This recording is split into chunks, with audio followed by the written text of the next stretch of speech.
You are just what you think you are. One or the other. Which are you? Or both? Human personality in your body, mind, and intellect? I am in every cell of your body, in every attribute of your mind, in every faculty of your intellect. I am the soul, the active principle of each. You are in me. You are a cell of my body. You are an attribute of my mind. You are a faculty of my intellect. You are a part of me, yet you are I, myself. We are one, and always have been. This idea of a master I brought to your mind's attention was only to lead you to and prepare you for this idea of me, your impersonal self, an angel of light, a radiation of my being, your own divine Lord and Master within. Yes, I, your divine self, am the master your soul has caused you to seek, and when you do find me, and know I am yourself, then will you in your human consciousness gladly become my disciple, will lovingly wait upon me, and will be concerned only that you faithfully serve me, both within yourself and within your fellow man.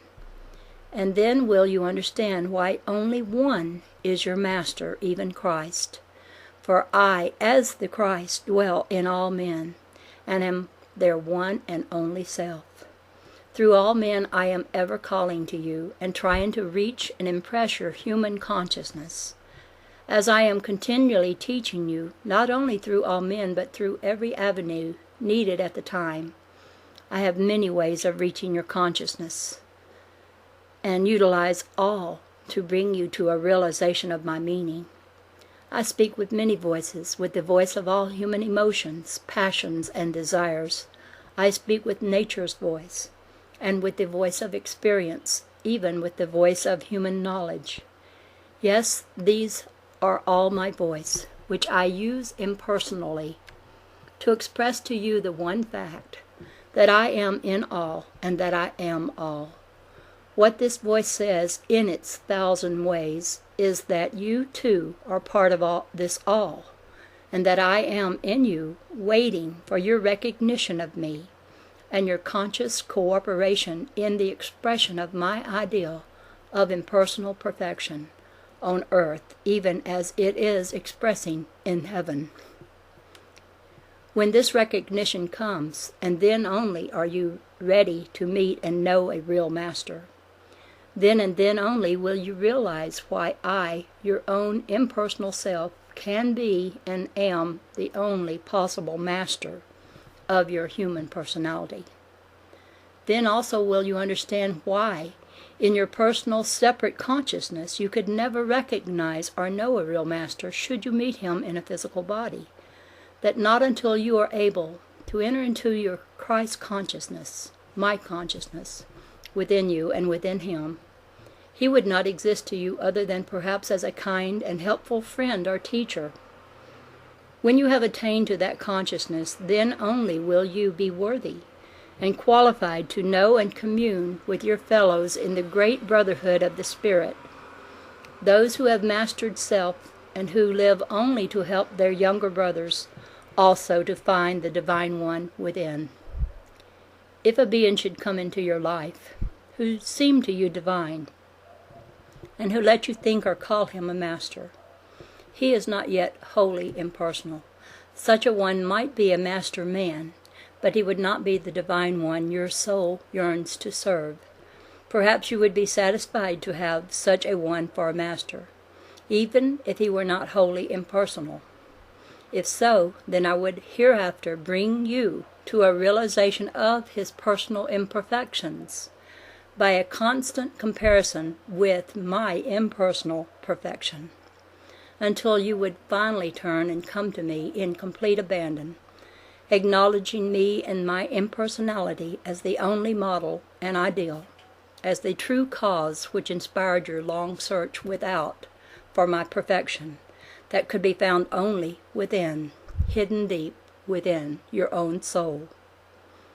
Next chapter, the Christ and Love. To you who fear that my words may destroy your belief in and love for the Lord Jesus Christ, I say, nearly 2,000 years ago, when the process of the expression of my ideal had reached the stage where I could show forth some of my divine reality. In order to do this and to recall to my human attributes, so their human minds and intellects could see and remember and be inspired by me within, to let my ideal similarly express through and manifest in their human personalities. This I did through the personality of Jesus, the man of Galilee, picturing to the human understanding by my teachings given through him, and by my life manifested by him, what was necessary in order to express fully my divine ideal. I showed by the experiences of a symbolic nature, through which I caused his human personality I created for such purpose to pass, what all personalities must pass through before you, my human attributes, who created these personalities, can again become impersonal enough to be conscious expressors with me of my divine ideal. All of you, my human attributes, before the I Am can awaken your human minds to a realization of me, your divine self, must be born of a virgin love in a humble manger, the place where the cattle come to feed, the humble and contrite heart filled with faith and trust in God, to which state the human or animal nature must come. You must then be taken into Egypt, the land of darkness or intellectual activity, there to grow and thrive in body and understanding until you become strong with the feeling of me within. Then, when you are sufficiently conscious of my power and my love, will I begin to speak through you words of wisdom and truth, which will confound the learned of the world, even the doctors of the law. Then will follow a long period of study and meditation, which ripens the mind and develops the soul until you arrive at full maturity of the I Am consciousness within, and which prepare you for your baptism in the Jordan, when you will be opened completely to me, to the full consciousness that you and I are one, that there is no separation, that I am your real self, and I am henceforth permitted wholly to direct your lives.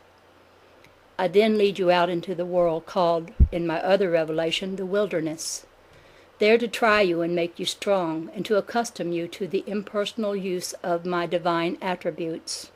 I bring to you 3 great temptations of power, self-righteousness, and money, until you have proven that nothing of the intellect, nothing of the self, nothing from without, can tempt you to forget me within, and that my voice and mine alone, whether speaking in your heart or in the hearts of your brothers, is the only voice you are now capable of hearing.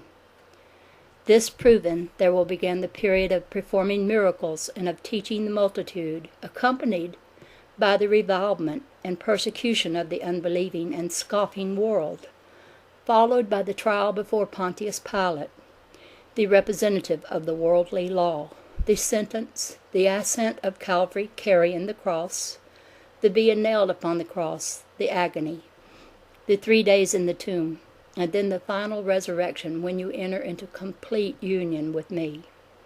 Such has been the way in the past for you and for all who have studied and followed my teachings given forth in my former revelations. Now the time has come when I have prepared you and many for a new dispensation, wherein you can enter into the consciousness of me direct and at once by the impersonal way. Those who are big enough and strong enough to throw off all chains of the human personality, and who can say I am and know I am the one within, who give them this strength and enable them to rise above the attractions and influences of the outer world, those are the ones I have chosen through whom to express all the wondrous glories of my divine ideal.